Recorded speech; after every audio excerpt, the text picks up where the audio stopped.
Welcome to the Berkshires Gone By, history and folklore about the westernmost and most beautiful county in Massachusetts. I'm your host, Brooke. The year was 1891, and John Whalen was missing, and had been since the 29th of August. His brother had told police that he and John were going to leave the very next morning to search for better work elsewhere, that his brother had emptied his bank account in anticipation of the journey. But John never showed up. The last time he'd been seen was headed toward William Coy's house from the town of Washington's railroad station at around 8 p.m. on August the 29th, a Saturday of the year 1891. So what happened? Where was John Whalen? I'll warn you ahead of time. It was something gruesome. Very gruesome. This episode isn't for children. William Coy came to the Berkshires from Westfield and settled in a small house in the town of Washington. The little house had a little extra room, so to make a bit of spare money, as Coy was always short on money, he rented the room out to John Whalen. But Whalen's luck wasn't great either. Both he and his brother were laborers and had grown up in the Berkshires in the town of Becket. John Whalen came to Washington to be closer to work, but they didn't seem to make enough money to satisfy them, so said that they dreamed of finding reliable, well-paying jobs elsewhere.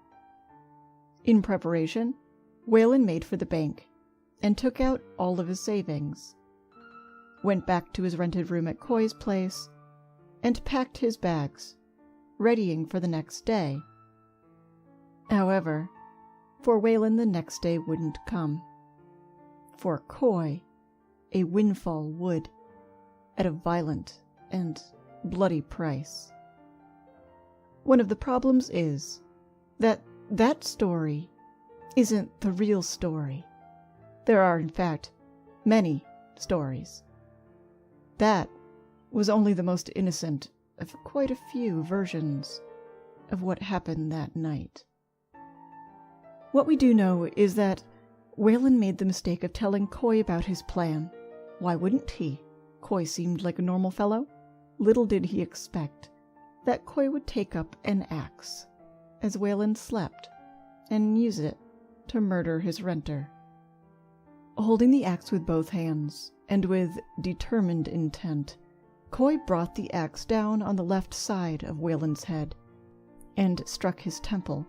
One blow was all it took to kill Whalen. The axe not only created a 4-inch gash, but also drove a 3-inch chunk of Whalen's skull up into his brain. Afterward, Coy rifled through Whalen's things and pocketed the money, then set about to other horrifying work. He'd have to hide the body. But how? It was heavy, so the first thing he did was drain the blood to lighten it. Still not enough, though. Moving it would prove a nightmare, so Coy set about trying to cut it to pieces. The head proved more trouble than it was worth. A large gash was created across Whalen's throat. The origin of this has a few different stories as well. One theory was that Coy had tried to remove his head, but had given up. The legs, however, he was able to separate. Then he hid the body up in the woods, a ways behind his house. He didn't feel like he'd done enough to cover his tracks, though. Trying to tell people that Whalen had just up and left when they finally came sniffing around just didn't seem like good enough cover. So, he attempted to fabricate an alibi. He went to the train station and was careful to be seen at around midnight that same night. He waited there for about 2 hours before asking the night switchman if Whalen had been there, before claiming that he'd been looking for Whalen the whole night. But that wasn't enough cover either. After what we can assume was a sleepless night, Coy went to the home of Mrs. Eliza Gear at around 6 a.m. and asked if she'd seen Whalen. She, of course, hadn't. He then went to the home of his friend, George Kelly, and stayed there for the rest of the day. It may seem like the motive for murder was robbery, but it was more complicated than that. Quite a bit more. William Coy was married to Frances, and Frances had run off to Albany. Why? Because Whalen's story of leaving with his brother to go find work was a lie. He and Frances were planning on running off together. Frances had left the day before the murder as to avoid suspicion, claiming that she was headed in fact, the opposite direction, and would be back shortly. But William Coy, her husband, had figured out their plan, and wasn't about to let it happen. So he waited until Whalen withdrew his money, and came home drunk, happy in his secret love, and the idea that the wife of the man whose home he was in would soon be his. He and Frances had packed both of their things in Whalen's trunk. That way, when she got on the train, her own luggage wouldn't give it away that she wasn't planning to return. That night, Whalen put a few last things into it, then fell, drunkly, into bed, still dressed, and drifted quickly off to sleep for the last time. Now, at his friend George Kelly's table, Coy asked Kelly to come with him to get his wife back, but Kelly was broke. Coy offered to pay his fare. Together they went to Coy's house to pick a few things up, and while there, Kelly asked where Whalen was. Coy said simply that Whalen suffered an accident, but didn't bother to explain himself. They hopped onto the next train out and headed to the capital of New York State. They had a few drinks on the train. They had a few drinks every chance they could get, really. And when they got off at Albany, there she was, Frances, wide-eyed and quite startled. He wasn't who she'd been expecting. She'd been staying at a nearby hotel under a fake name and had waited with happy butterflies in her stomach for her new life to begin. She'd done herself up and hurried to the train station to meet her beloved, sweet, caring John Whalen to arrive. And who showed up but that lazy, abusive drunk she'd unfortunately married before she'd known any better. Her heart sank. Tears began to well in her eyes, but Coy embraced her with tenderness. He soothed her, forgave her, treated her to a few luxuries and a meal. Had he changed? She didn't know what to think. All she knew was that the jig was up, that Whalen wasn't coming. Coy had probably scared him off, and she knew that without him, she wouldn't be able to make it out on her own, with no income. So she reluctantly went back to the Berkshires with Coy. But when they got to their tiny run-down house, Frances could tell that something had happened there. Something terribly wrong. Furniture was moved. There were spots of something, a dark, rusty red, dried here and there. The trunk that contained Whalen's clothes, as well as her own, was still there. The bed was a mess. Sections of the bedding, as well as the rug, had been cut away and were missing. Her husband didn't seem bothered by the strange nature of their home, and when Frances tried to ask if something had happened, he'd brush off her curiosity. Etna Gear, Frances's friend, lived nearby. Etna took in her frightened friend, after Frances refused to stay in the strange mess.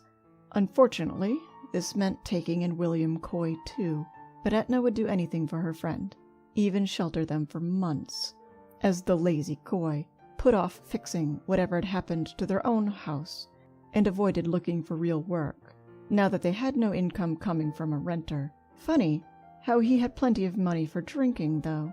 Frances didn't ask where all that money had come from. Finally, Coy boarded up his little house and took his wife to Westfield, where he'd managed to find a job. The rumor mill had been turning for a while, ever since no one saw Whalen leave, and yet he was gone. But after the Coys removed to Westfield, the people of Washington felt like they could really let their thoughts fly. It took a little time, but soon the curiosity of the locals simmered to a point where talking about the odd circumstances just wasn't enough. Something horrible had obviously happened in that run-down shack of Coy's. People had poked around it and peered into the windows ever since Coy had left, and something had to be done to figure out what it was. Murder was the obvious assumption, and if that was the case, the law had to be informed, so they called in the police. The appropriately named Detective Moses Peace was sent from Lee to investigate.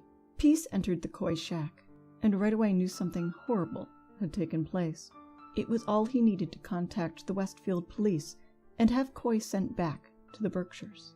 Kelly was arrested too, but he told his story of Coy stopping by, them going to Coy's house, where something seemed amiss, and then the trip to Albany, for which Coy paid. His admission seemed true, and he was released. Upon being questioned, Coy, though, had a few stories to tell Detective Peace. One of his versions of that night was that he'd come home on the day of the disappearance to find his house a mess, pretty much as Peace had found it. Thinking that someone had barged in and hurt his friend and renter, Whalen, Coy went looking for him at the train station, but finding nothing, went home and slept an unsettled sleep. He rose the next morning and continued his search at the homes of others nearby, asking if they'd seen Whalen, but after some time stopped and spent the day with Kelly. Upon finding his mission fruitless, some time later, Coy was told that his wife had told her story about wanting to leave with Whalen, and he was asked again to tell his side of the story. And Coy had a new version.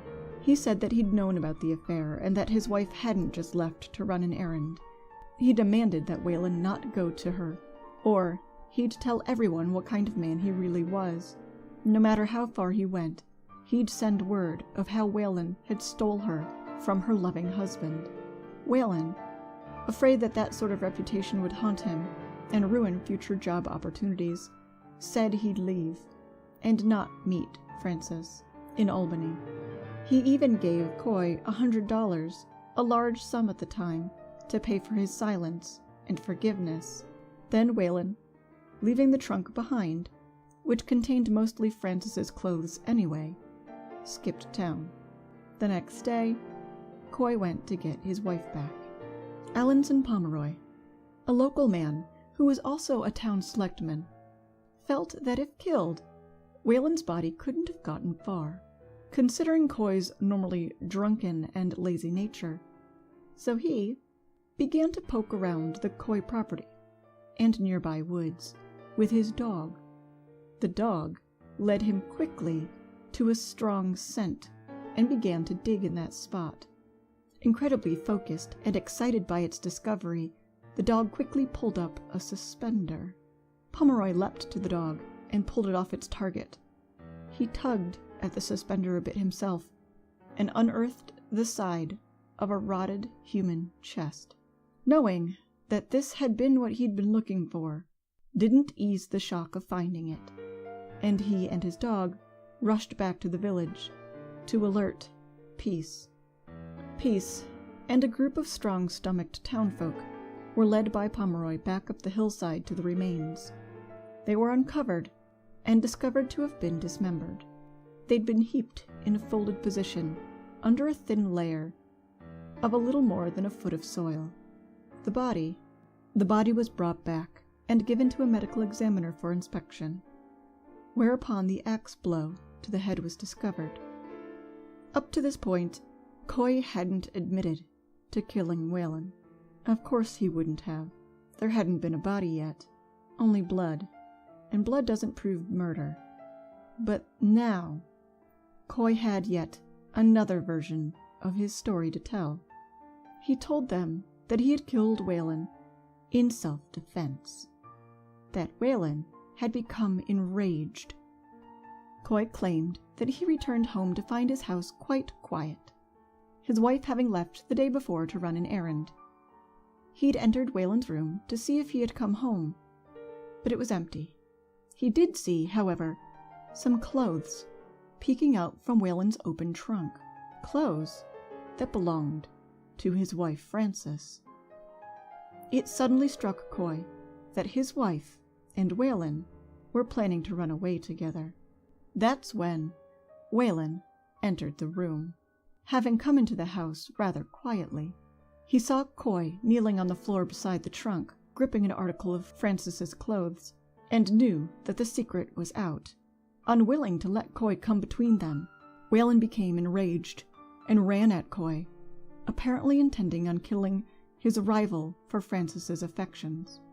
Coy said that he took hold of the nearest thing he could get his hand on, an axe, and stood up to meet Whalen in battle.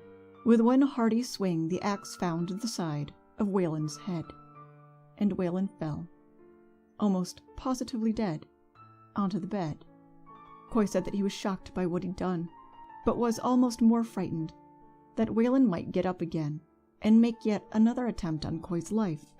This thought haunted him as he frantically tried to clean up the mess. So much so that an hour later he grabbed the axe again and cut Whalen's neck as deep as he could with it, assuring that his renter was dead. But at this time, the cut to Whalen's throat no longer bled very much, and Coy assumed that the first blow to his head, in self-defense of course, was the blow that killed him. That's when Coy pulled Whalen's body out into the yard and tried to cut him up. This was for ease of transporting, which he did as quickly as he could, bringing the body up into the woods and leaving it there. The dirty work done, Whalen's body hidden away, Coy, still racked with guilt and fear, could think of nothing but finding his beloved wife, and so left to get her back. The coroner pieced together a different timeline. His thought was that Whalen had been asleep when Coy hit him on the head with the axe, and also thought that the 4-inch gash and chunk of skull in his brain wouldn't have been enough to kill him right away. He couldn't tell how much time had passed between the initial blow and the cutting of his throat, but believed that it was probably the cut to the throat that did Whalen in. When the trial finally started and Coy was on the stand, he told a story of coming home at about midnight and not finding Whalen there. Thinking that Whalen had gotten drunk again and laid down in some gutter, unable to think any better for himself, to sleep, Coy worried for his friend's safety and took up his lantern to find him. His wife had said she was going to the town of 3 Rivers, which is a village in the town of Palmer, Massachusetts. But Whalen had gotten drunk not long after she'd left and broken the news to him that she'd actually gone in the opposite direction. He admitted to Coy that she and he intended to run away together. Coy claimed that this somehow didn't stir any hard feelings in him for his classically drunk friend. Coy claimed that it wasn't until Coy saw his wife's clothes inside Whalen's trunk that Whalen suddenly became violent. Only in this version of the story, Whalen's the one who swung first, punching Coy aside the head. When Whalen took up the axe, Coy was able to wrest it away. Coy claimed to have swung the axe twice, his exact words being, "First one way, then the other." The first time, he says, the axe caught Whalen's temple, and the second slashed open his throat. Whalen hit the floor, and startled by what he'd done, Coy pulled him onto the bed. He panicked for a little over an hour or so about what to do before deciding he couldn't bear to confess and must hide the body away. He brought it outside, but it weighed too much, so he removed the legs with a sharp tool. He claimed he couldn't recall if it was a saw or the axe he'd used to kill Whalen. After the body was in pieces, he brought it up onto the high slope and hid it under brush. It took 2 trips. Then he rested. The next morning, he returned with digging tools and buried it, but the hole was too small, so he cut the neck more so that the head could be folded at an abrupt angle, which did the trick, enough to fit it in the hole, which he covered over with soil and other debris. Frances did nothing to help her husband while she was on the stand. She not only told the court what a horrible husband he was, that all he did was drink, she also told them about his blood-soaked coat and described the state of the house upon their return. Frances was so vivid in her descriptions of his strange actions during those days, and even that of his normal, odious character, that there was no way the court was going to buy it. Coy was found guilty of murder. The New York Times ran the blurb, "Pittsfield, Mass., October 28th. Chief Justice Mason of the Superior Court this morning sentenced William Coy, convicted of the murder of John Whalen, to be hanged January 27th next. The crime was committed in Washington, Mass. 14 months ago, and it was due to jealousy on the part of Coy, whose wife had arranged to elope with Whalen. The Commonwealth's theory is that Coy was killed with an axe while the latter slept in bed in Coy's cabin. Coy cut off the legs and head of his victim and buried the body in the woods, where it was found 2 months later. The court may have decided that Coy's last day would be January 27th, but in reality he got a little longer, and that extra time got Coy to thinking. He suddenly seemed to find God, and begged for forgiveness. He even made a prediction that he'd be the last man hanged in the Berkshires. The actual date would be March 3rd, 1893, and the execution would take place on 2nd Street in Pittsfield. Most hangings before that had taken place on Gallows Hill in Lenox, and had drawn big crowds, but people had lost their taste for public executions, and the group at Coy's was relatively small. He was led up the steps, again asking for forgiveness and apologizing for all the wrong he'd done. The rope put around his neck, then the fall, but the brand new rope wasn't rigid enough to snap his neck, and instead he writhed a ways off the ground. A deputy had to hold him still. People in the crowd quickly began making bets as to how long it'd take for him to expire, and it seemed to take forever. But eventually, after 6 long minutes, Coy did die. He was 33 years old, and he'd been right. He would be the last person executed in Berkshire County. An electric chair had been purchased for a prison in Boston. Seen as more humane, it would be the new norm for executions, and all those on death row in Massachusetts would from then on be sent to the capital.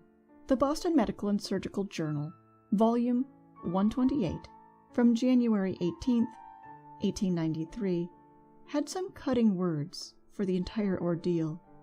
It reads, "The whole trial tends to show that the medical part of the inquest was distinctly better than the legal part. The indictments sounds as if it were descended from the Middle Ages." It goes on to say that because of the ancient and inaccurate nature of the trial, a second should probably have been held, but it was far too late for that. And what became of Frances? Her dream had been doubly dashed. First, when her husband had turned out to be nothing but an abusive, angry drunk, and again, when that same man killed the gentle, sweet Whalen that she'd hoped could rescue her from her life of misery. Well, unfortunately, I don't really know, but I really wanted to. So I spent about a week trying to track her down. The problem is, it looks as though she dropped her married name as soon as she was able. Maybe she decided to take up a totally different name altogether and leave this episode of her life far behind her.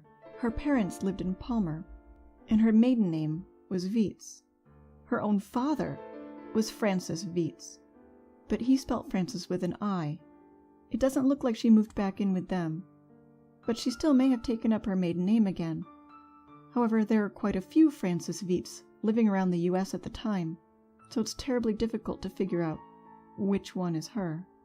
I started to wonder if maybe instead of there being many Francis Vietz all around the US, they were all her. Just her, moving all over the country and seeing the sights, experiencing the adventures the nation had to offer. I like to think that she was living for her own happiness, and maybe the right guy even came along. If I discover otherwise, I'll update this episode, but for now, all we have is speculation. I hope she found what she always wanted: real love. This has been The Berkshires Gone By. Created, written, directed, and read by myself, Brooke Grenier, and co-produced by Deanna Garner. You can follow us on Instagram, Twitter, and Facebook, where you can see a new picture from Berkshire history almost every day. You can also follow us on Facebook, YouTube, or at www.theberkshiresgoneby.com, where you can find every episode we've ever made. We hope you'll join us for our next episode. Thanks for listening.